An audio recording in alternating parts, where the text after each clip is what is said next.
नमस्कार, स्वागत आहे तुमचं माझ्या यूट्यूब चॅनलमध्ये. तर आज आपण लिंबाच्या चकत्या करून सर्वांच्या आवडीचा नवीन असा चटपटीत आगळा वेगळा पदार्थ बनवणार आहोत. तर काय आहे हा पदार्थ पाहण्यासाठी व्हिडिओ कुठेही स्किप न करता व्हिडिओ शेवटपर्यंत नक्की बघा. तर चला रेसिपीला सुरुवात करूया. तर आजची रेसिपी बनवण्यासाठी इथं मी घेतलेत लिंब अगदी चांगली ताजी घेतलेत आणि लिंब पिवळी धमक असावीत बरं का.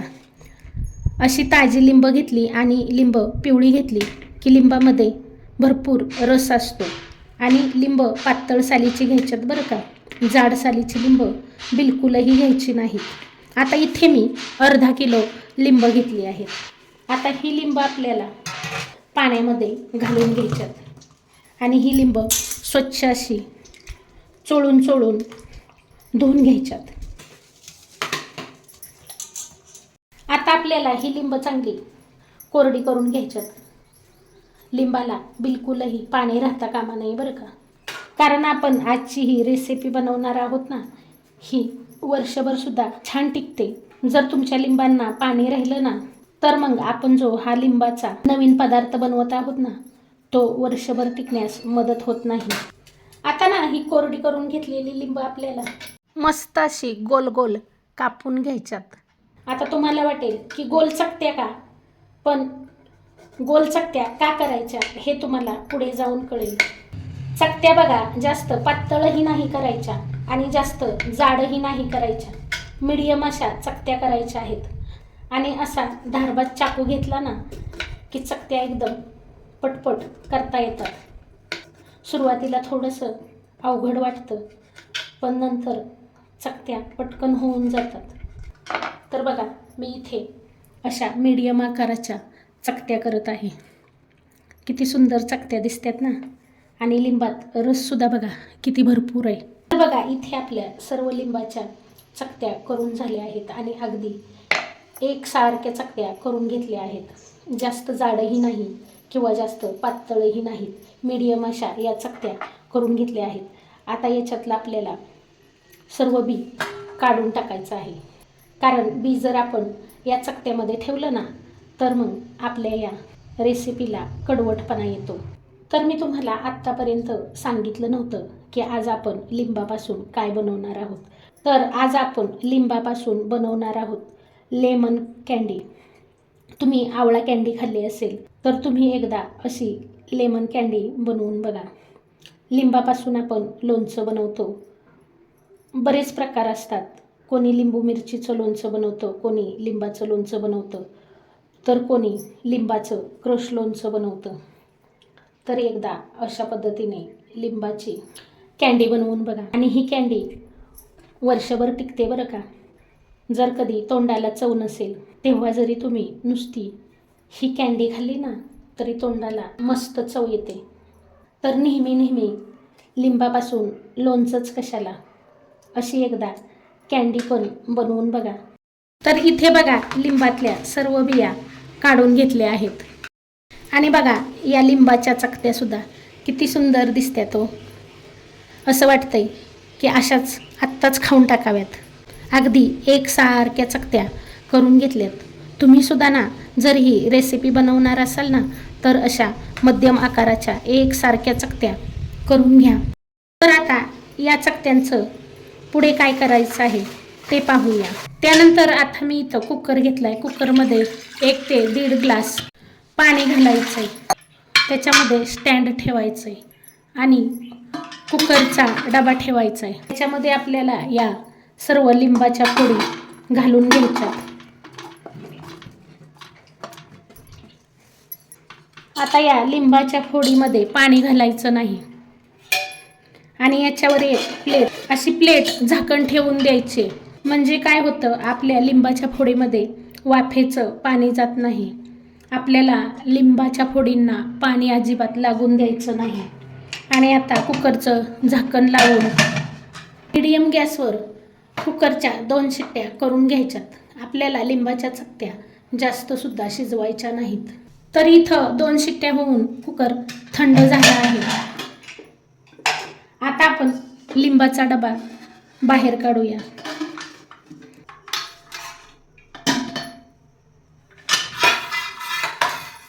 आता आपण जरी डब्यावर झाकण ठेवलं असलं तरी आतल्या वाफेमुळे लिंबाला पाणी सुटतं. तर आता आपल्याला या लिंबाच्या अशा एका चाळणीवर घालून घ्यायच्यात.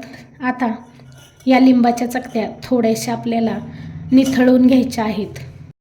त्यानंतर आता या लिंबाच्या चकत्या कढईमध्ये घालून घ्यायच्यात आणि याच्यामध्ये पाववाटी साखर घालायची आहे.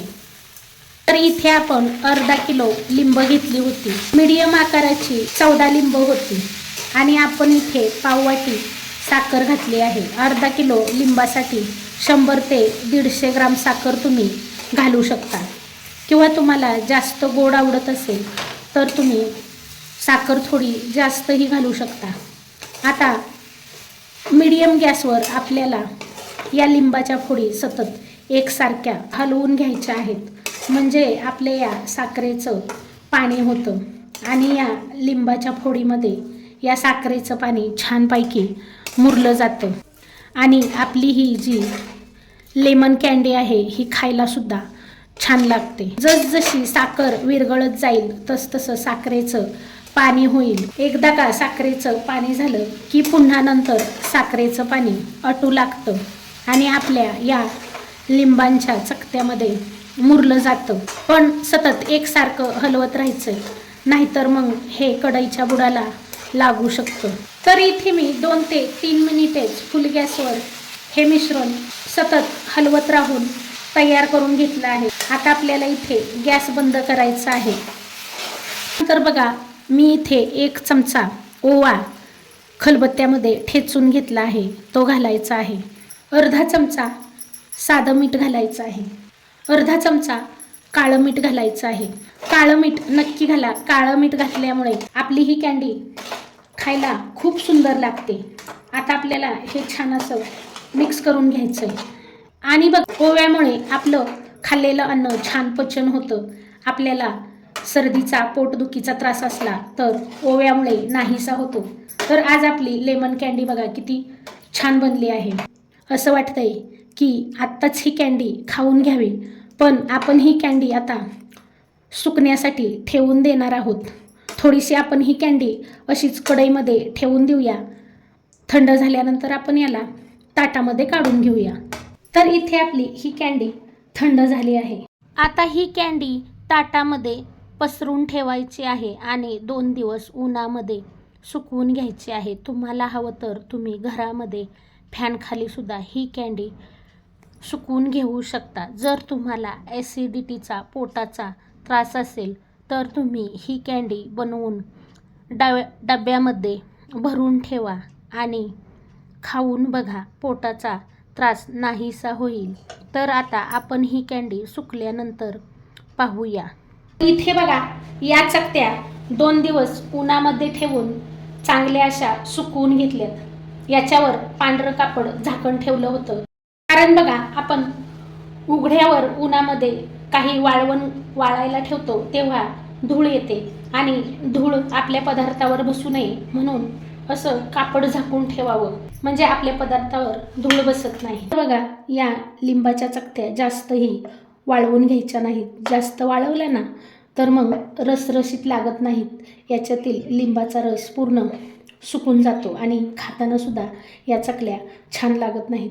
तर बघा, मस्त अशा आपल्या या चकल्या दिसत आहेत. मला मी यासाठी म्हटलं होतं की चकत्या जास्त पातळही नाही करायच्या आणि जास्त जाडही नाही करायच्या. तर चकल्या केल्या की मोडून जातात आणि जाड चकल्या केल्या तर चकल्या मोडत नाहीत पण लवकर सुकत नाहीत. यासाठी मीडियम अशा चकल्या करून घ्यायच्या आहेत.